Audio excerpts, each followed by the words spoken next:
नमस्ते, सदा वत्सले, मातृभूमि, जय हिंद। दोस्तों आज के सेशन में हम कंपैरिजन करने वाले हैं पाकिस्तान के सी सुल्तान और भारत के सबमरीन हंटर किलर P-8I विमान के बारे में। दरअसल पाकिस्तान से अब हमारा कोई कंपैरिजन तो बनता नहीं है, लेकिन कुछ चीजें ऐसी हैं जिनमें कंपैरिजन बनता है, क्योंकि वो भी कई नई नई तकनीकों को हासिल कर रहा है दूसरे देशों से। ऐसे में हाल ही के डिफेंस अपडेट में मैंने आपको बताया था कि पाकिस्तानी नौसेना ने एक अपना पहला नया लंबी दूरी का समुद्री गश्ती विमान को शामिल किया है अपनी नौसेना में, और इसे कराची में PNS मेहरान नौसेना अड्डे पर एक समारोह के दौरान शामिल किया गया। आपको बता दें कि ये जो समुद्री गश्ती विमान है, ये ब्राजील एम्ब्रेयर का ही एक कन्वर्टेड प्लेन है, जिसका इस्तेमाल पनडुब्बी हंटर जेट के रूप में बदला गया है। एम्ब्रेयर लाइनेज 1000 एक बिजनेस जेट है, यानी कि एक व्यावसायिक जेट है जो लगभग 20 यात्रियों को ले जा सकता है, और इसकी अधिकतम सीमा 8139 किलोमीटर है।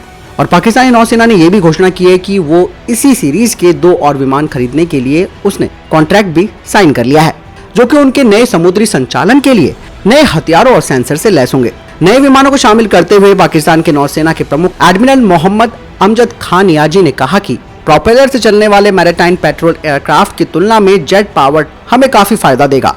एम्ब्रेयर जेट के शामिल होने से पाकिस्तानी नौसेना ने अपने जेट से संचालित इस विमान को भारतीय नौसेना के टक्कर के लिए माना है, और कहा कि हम भी अब भारतीय नौसेना के रास्ते पर चल चुके हैं।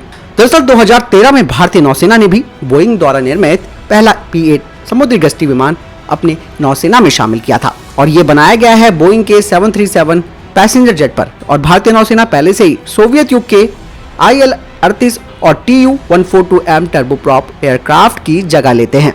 भारतीय नौसेना वर्तमान में 10 बोइंग P-8I जेट का संचालन कर रही है, और भारतीय नौसेना के पास ऐसे ही 18 विमानों का एक बेड़ा होगा आने वाले समय में।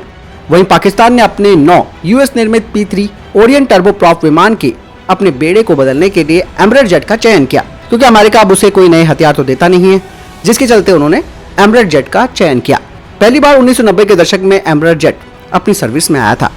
आपको बता दें कि जेट संचालित समुद्री गश्ती विमान टर्बोप्रॉप विमानों से तेज होते हैं। इसके अलावा इंजन और स्पेयर पार्ट्स के मामले में भी कमर्शियल विमानों के साथ उनकी समानता देखी जाती है, और जेट विमान जो होते हैं उनकी जो ऑपरेशनल कॉस्ट होती है वो काफी कम आती है। पिछले साल अक्टूबर में पाकिस्तान के तत्कालीन नौसेना प्रमुख एडमिरल जाफर महमूद अब्बासी ने कहा था कि उनकी नौसेना में मौजूद P-3 ओरियन को कुल 10 कन्वर्टेड कमर्शियल विमानों से बदला जाएगा, और उसी समय उन्होंने ब्राजीलियन एम्ब्रेयर का चयन किया था।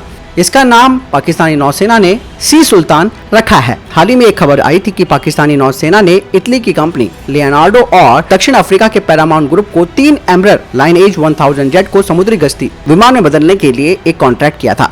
लियोनार्डो के साथ अनुबंध में पाकिस्तान में पहले से ही मौजूद सिंगल लाइनेज 1000 शामिल होने के लिए 2 विमानों का अधिग्रहण शामिल है, जिसमें कि पनडुब्बी रोधी युद्ध और समुद्री गश्ती पैकेज का डिजाइन, संशोधन और एकीकरण शामिल है।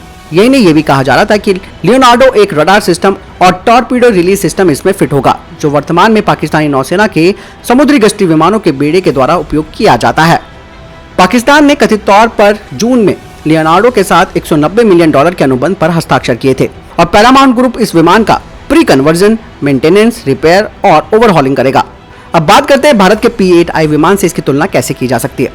इस वक्त दुनिया भर में सर्विस में केवल 28 एम्ब्रेयर लाइनेज 1000 विमान है। इसके लिए पाकिस्तानी नौसेना को दुनिया भर के जो निजी ऑपरेटर हैं, जो कि पैसेंजर विमान को ऑपरेट करते हैं एम्ब्रेयर लाइनेज के, उनसे इन्हें खरीदना होगा, और बाद में विक्रेताओं के साथ इस विमान को कन्वर्ट करना पड़ेगा और इसको आधुनिक बनाना होगा। वहीं दूसरी तरफ P-8I का अधिकतम टेक ऑफ वजन है 85 टन यानी कि 85 टन का, जो कि एम्ब्रेयर लाइनेज 1000 से लगभग 2 गुना है। इस प्रकार P-8I उससे अधिक हथियार भार ले जा सकता है।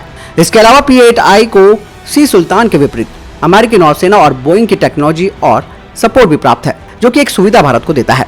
हालांकि सी सुल्तान के शामिल होने से अरब सागर में गश्त करने और भारतीय सतह के जहाजों और पनडुब्बियों को ट्रैक करने की पाकिस्तान की क्षमताओं को बढ़ावा मिलेगा। भविष्य में सी सुल्तान के बेड़े की एक और भूमिका हो सकती है, और ये P-282 हाइपरसोनिक मिसाइल ले जा सकता है। हालांकि पाकिस्तान ने दावा किया था कि हाइपरसोनिक डोमेन में जहाज आधारित लंबी दूरी की जहाज रोधी और भूमि हमला यानी कि land attack P-282 ballistic missile अभी डेवलपमेंटल फेज पर चल रही है। वहीं अंतर्राष्ट्रीय विशेषज्ञों का कहना है कि P-282 को चीन के DF-21D और DF-26 एंटी शिप बैलिस्टिक मिसाइलों के बेड़े के समान होने का आकलन है, जबकि जहाजों पर नजर रखने में बैलिस्टिक मिसाइलों की सटीकता एक बहस का विषय है। उन्हें क्रूज मिसाइल की तुलना में नीचे गिराना कठिन हो जाता है। हालांकि ये तो बात की बात है कि पाकिस्तान P282 बैलिस्टिक मिसाइल को बना पाएगा या नहीं, लेकिन चीन के समर्थन में वो ऐसा कर भी सकता है। ऐसे में भारतीय नौसेना को और ज्यादा सजग होने की जरूरत है, क्योंकि भारतीय नौसेना ऑलरेडी MS-60R रोमियो हेलीकॉप्टर्स भी ले रही है, जो कि मल्टी रोल हेलीकॉप्टर हैं और ये इस तरीके के जहाजों को भी निशाना बना सकते हैं। ऐसे में उनका सी सुल्तान भारत के P8I के आगे कहीं नहीं टिकता है। ये सिर्फ एक दिखावा है, एक छलावा पाकिस्तान का कह सकते हैं, इसके अलावा और कुछ नहीं है, और एक माइंड गेम खेलने की साजिश है। आपको क्या लगता है इस बारे में कमेंट सेक्शन में लिखकर जरूर बताएं। मिलता हूं नई वीडियो के साथ, ख्याल रखिएगा अपना, चैनल जरूर सब्सक्राइब कीजिएगा। जय हिंद, वंदे मातरम।